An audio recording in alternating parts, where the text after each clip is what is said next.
Hey everybody, Michael Harris here, and I have the pleasure of speaking with Lesley Evans. She is from Canada, and we're going to talk about what it is that she does. I believe that everyone can find the right practitioner, and if if the practitioners that you've looked at, aren't your favorite type of food, go find someone else.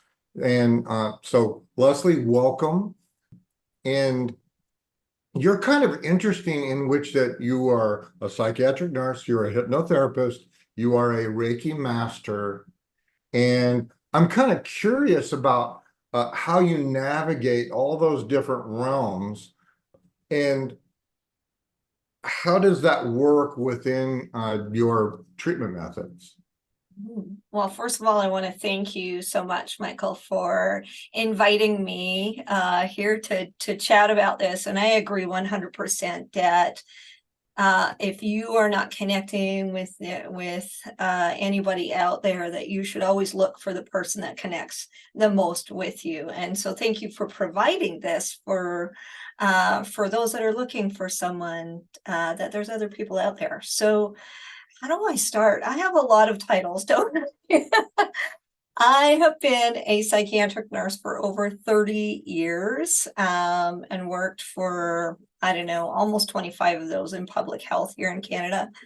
And then later on added the hypnotherapy and Reiki, as well as I'm a soul care coach, which means that I access the Akashic records on your behalf.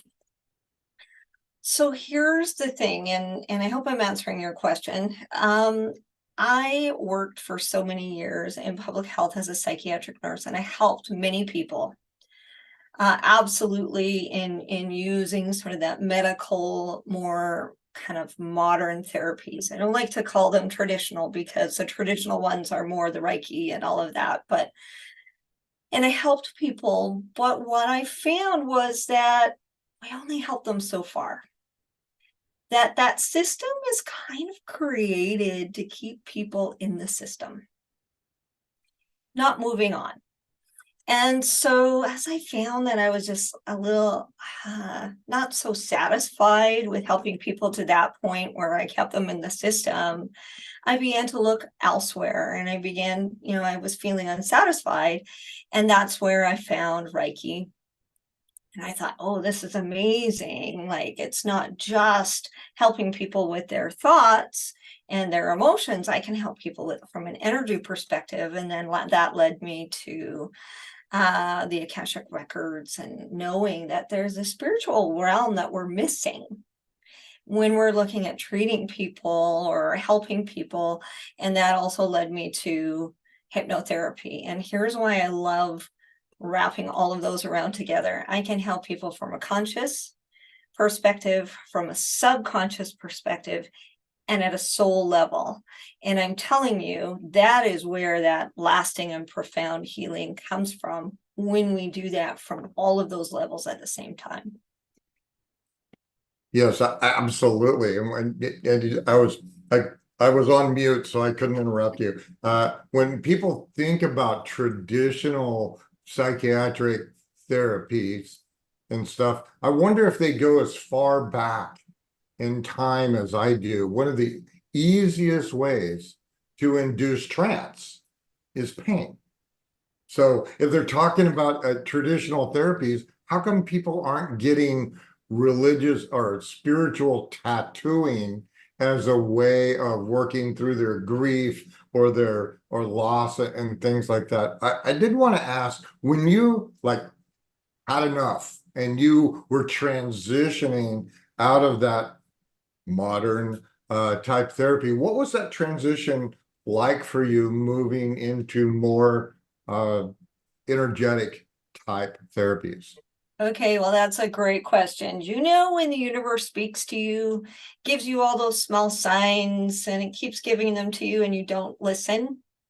I was one of those that I was like, yeah, I really love this. I really think this could be great. I wish I could add this, and kept staying in that position of psychiatric nurse And the universe kept giving me hints, ways to kind of walk away, and I wasn't listening. I kind of held myself back, and finally the universe just said, boom, okay, you're not listening, we're stopping you completely. And I got vertigo in January of 2020. So 2020 is a big year. Everybody knows what came out in 2020. This was just before the world found out about COVID. So I had vertigo so badly, the room was spinning like I'd been on a bender without having all the fun. And I was sick and it just wouldn't go away. I couldn't do anything. All those things I was doing, I couldn't work, I couldn't help all the people that I loved. And then COVID came and everything shut down. So no medical treatments, no nothing. And it was during that time, as kind of days turned into weeks and weeks turned into months and nothing was really changing. I was getting a little better. I finally sat down and said, all right, universe, you've stopped me completely. What am I not hearing? What have I not learned? And that is when that transition started to happen.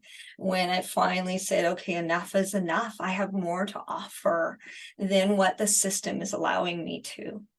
And so then moved into this private practice of this holistic way of looking and helping people. Excellent. So, well, I remind me, and I'll come back to the vertigo thing, because you're like the fourth or fifth person that I have heard that has had vertigo, and there's some interesting treatment therapies out there. I don't want to like segue off too much on that, so maybe we'll circle back to this. But now that you're you're where you are, you're on a run, you've got it going. What do you see as the evolution of your practice? What are there any new horizons that you're exploring or emerging modalities that you go, I want to do that? For me, Michael, it's important to stay open to what's out there. And I may not have my finger on one thing that I think I'd like to add into my modalities, but I am out there and experiencing, meeting with other healers and finding out what they're doing. And when I find that those resonate with me, I'm always excited to learn more about that. So there may not be one, and I do have other certifications behind me that add into these four that kind of stand out. And so I don't see one that I'm kind of, oh yeah, that's what I've got to try. But I'm so open to knowing that the next thing that will add to my practice will do that. One thing that I'm doing now that I never thought I would do, Michael, is working in the weight release part of life. And I was very resistant to it, especially as a beginner hypnotherapist. People kept asking me, can you help me lose weight? And I was like, oh, my whole life has been about helping people with anxiety and depression, maybe the severe and persistent mental illness, about feeling good about yourself as you are, increasing that self-esteem. Well, who am I to work in weight loss? And I know you know this story, but it really came to me that I spoke with one of my clients, Jenny, who said, I don't want like a fix that, I don't want that type of hypnosis that just stops me from eating. I want to find out what's underlying this so that I can release the weight that I am carrying, which then again releases that physical weight. And I was like, yeah, now I can sink my teeth into that. And as I started to do that, at the same time, it really became so relevant with my mom being like 40 years as a diabetic, type 2 diabetic, and in and out of the hospital every couple of years with something, complications. And And also, probably yearly in emerge or urgent for some sort of thing in relation to that. And I lost her this past year. She was almost 81 from the complications of that diabetes. And I thought, who am I to, again, decline what's right in my face of what people really need help with? And that is releasing everything that's holding them back so that they can also live a healthy life from a physical perspective. What if my mom had had that 40 years ago? What a difference that would have made to her life, and then to mine as well, and to her families. And so that has really come on, and it's really created a life of its own, which is really exciting because, health is holistic. It isn't just looking at the head or the heart or the soul. We also got to look at the body too and make sure that we're healthy in all realms. You reminded me of something, and because we're supposed to be having a conversation rather than an interview.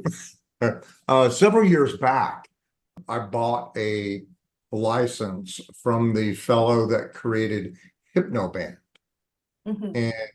And I decided that, yes, indeed, I'm going to be doing hypnotic gastric band stuff, and did a ton of advertising and all this stuff. Got two customers. Both of them did really, really well. Yep. The bulk of the clients that I got from that advertising, interestingly enough, were people that had had the physical band, the gastric sleeve, the gastric bypass, but they were not there to see me about losing weight. They were there because they were gambling. They were promiscuous. They were drinking. They were getting involved in nighttime drag racing on this, all these interesting risk behaviors that prior to the weight loss, there were null and void. So another consideration that the listeners might have is exactly what you were talking about, is what is that weight? What's it doing for you? What benefit are you receiving? And is there another way that you could receive that benefit without the weight? That's beautifully said. And I mean, let's be real, Michael, weight loss isn't usually about the food or the activity. It is about all those other things we're holding on to. Like you said, what is that weight protecting you from? What do we need to release that helps you to not feel like you have to hold this weight to protect yourself? So here's a fun question that's not on my list. Okay, awesome. Yeah. Maybe you have heard this term or not, that the shaman doesn't live in the village because it's very difficult for you to, commune with the spirits and be entrenched in the day-to-day of who's gathering wood or water and who's cooking what. How do you manage you? Because we have to keep our instrument clean so that we can be of service. Oh, I just got some goosebumps with that one. So this is a really important one, Michael. I can tell you that it took me a long time to learn that being of service isn't about self-sacrifice. That so many of us have learned, and for me, it was passed on from, grandmother to mom to me, that our lives are about giving to everyone, and that we actually go last because everyone else's needs are more important.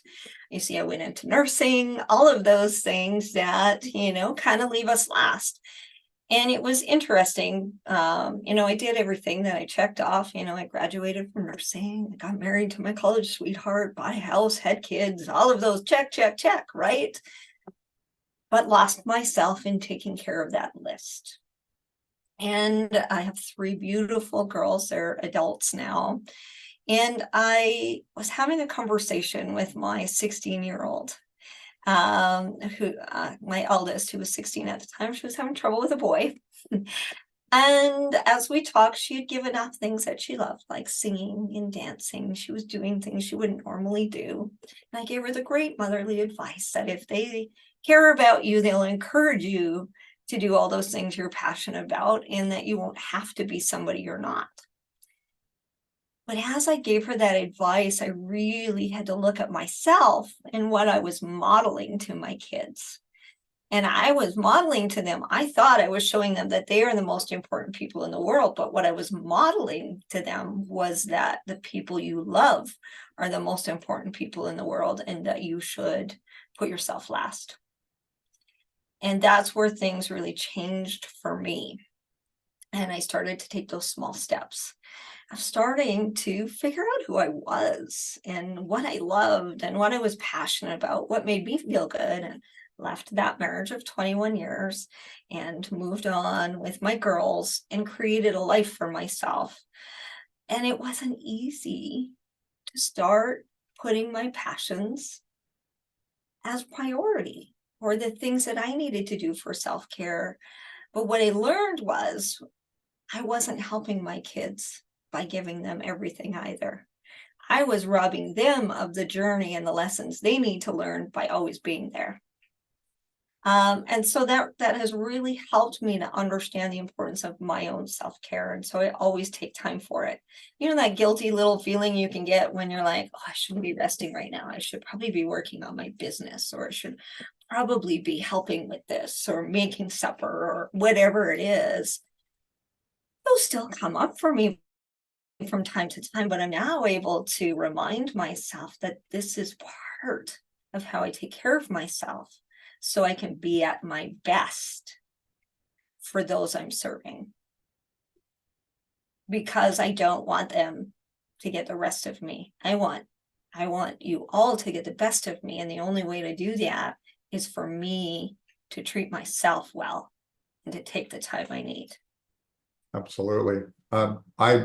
I frequently tell people and myself, it is the space between the notes that makes the music. And without any rest breaks in between, what you have is called noise. So we're going to shift gears. Okay. What advice would you have for somebody who is just beginning their journey into hypnosis or Reiki or nursing or any other of your traditional therapies that you do? Right. So the beginning of any kind of career, but especially a career in service, please excuse me if you hear my cat in the background. That is actually a cat. And so at the beginning of any career, especially one that's when you're of service to others, is to understand that importance of what we just talked about, of self-care. And taking that time for yourself and understanding that just because you can help them doesn't mean you're supposed to, or that you have to. I fell into my career that it was, I can help them all, so I must serve them all. And I mean, like I said, Michael, you know this, you've been doing this for a while, so have I. Over 30 years, what I found out is not everybody wants to be helped in the way I want to help them.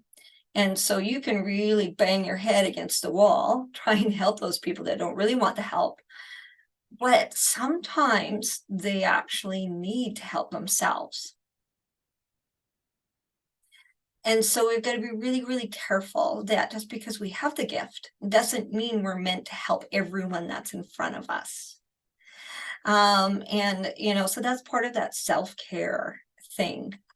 Be patient with yourself. Give yourself some grace. When you're first learning this, especially, I make mistakes still, and I've been doing this for a long time. But that you make mistakes. But you know what? People are going to be okay, even when you make those mistakes. Get support from colleagues who get you or who you feel comfortable with. or who, who you resonate with. Get support. Have that system of someone that you can speak to and share with those concerns, or if you've got somebody that you're having some challenges with, always have those people you can talk to. You're not alone, and you don't have to do it alone. I'm sure I could go on and on about this, but that's a few of the things that I think are really important, that you don't, just because you can doesn't mean that you should or that you have to. And also make sure that you remember you're not alone, and to reach out when you need that help and support. You'll make mistakes. Give yourself grace. It's okay. That's all part of the process. Excellent. I wanted to add to that. I learned something from a non-traditional, never had a lesson in their life healer. And she said that these three things that have to happen in order for people to experience a healing is, number one, they have to ask for it. And for me, that was like, maybe similar to you, was the most difficult path for me, is because we've developed all these cool skills. I mean, we can do stuff. I can do conversational hypnosis with somebody at dinner, and when the waiter comes to pick up the plate, all of their problems go into the kitchen. But did they ask for it? Okay. So number one, they have to ask. Number two is that they have to receive it. So is the person open to receiving your gift? And the third thing, which was, I'd never heard this before, is that they have to accept it. And so one of the things that I have started doing, I read about it, with Milton Erickson, who's one of my idols, that when he did hypnosis with somebody and they'd come out and they'd go, ooh, wow, that was the most incredible thing, that I've ever experienced, he wouldn't discuss it. And I've taken it a step further of, when I work with somebody, I go, don't tell anyone about this change that you've experienced for a week. 30 days would be better, but saying nothing for 7 days. And then finally, I want to ask you one last question, and then we don't know what you do in Canada, but you're probably off to go do something. This world that we live in is particularly now, is very fragmented, and there's lots of challenges, and people are really, really frightened. What message of hope do you offer through your work? I truly believe that the brokenness that we're seeing and the fragmentation is the breakdown that's had to have happened for a long time, for all of us to open our eyes to the breaks in our systems, whether we're talking about our health systems, our medical systems, our political systems, social systems, that they're not working. And we've had to get to this point for people to open their eyes to see that it's not working, and to open their hearts, their souls, their minds, to be open to everything that's out there, the healing that can actually happen for them, that's profound, that's lasting, that's exciting. It's out there. And now that people are seeing all of these limitations in our systems, they're open to that. And so that, for me, gives me hope that more people will learn how to shine their light. More people will learn to find their lights and shine it. And the more people that we have turning their lights on and shining their lights, the more other people want to too. So I just see this amazing opportunity for lights to shine, and for each of us to heal in more profound ways. And it's hard to see that sometimes, when with all of this fear and anxiety, and I felt it too. Mhm. I mean, let's not pretend I didn't feel it. What's allowed me to get through it, and you can too, is to understand what's happening. And the world is opening now. It's not Mhm. closing, it's opening for you to heal deeply and profoundly and to shine your light. And then you can give others not only permission, but a desire to want to find their light and shine it too. I want to thank you for meeting with me today. And if people want to get a hold of you, Lesley, they can go to riseofthephoenix.org. That's it. Yep. That's Okay. my website. And I'll post it in the comments so people can find you and all of that good stuff. And again, thank you so much for chatting with me today. And everybody, will see you all later.